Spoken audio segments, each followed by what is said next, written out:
Ngayong araw, ika-31 ng Oktubre, ginanap ang culminating and awarding ceremony ng kooperatiba sa Agro Sports Center.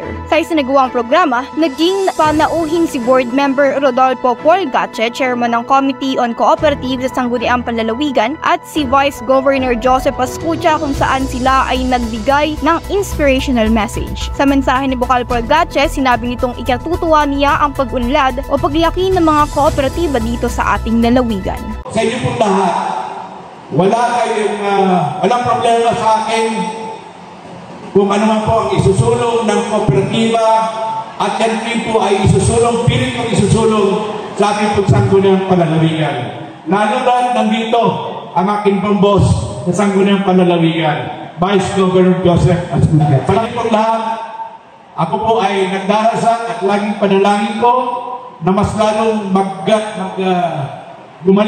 lumaki ang ating mga kooperatibang ito.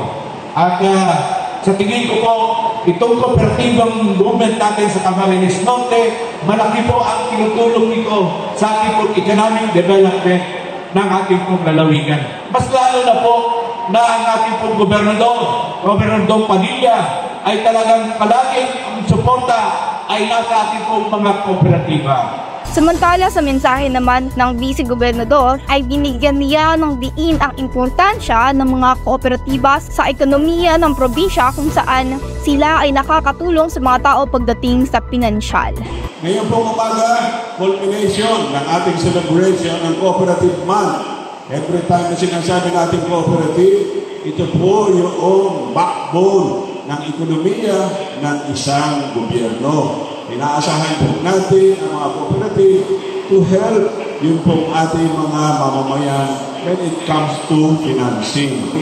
And I hope na mas marami sana ang maging manufacturing cooperative dito po sa atin sa probinsya. Sana ay mas madami kayong matulungan ng mga mamamayan ng ating probinsya in such a way that ang employment natin, ang unemployment sa probinsya natin ay mababawasan because of cooperatives na nakakapag-employ ng maraming mga mamamayan. Dagdag pa ni Vice Governor Pascucha ay more than willing silang laging tumulong sa mga kooperatiba upang mas mapagaan ang kanilang operasyon sa lalawigan. Para sa Totoo Balitang Banwaan, Rona Vega, MBTV News.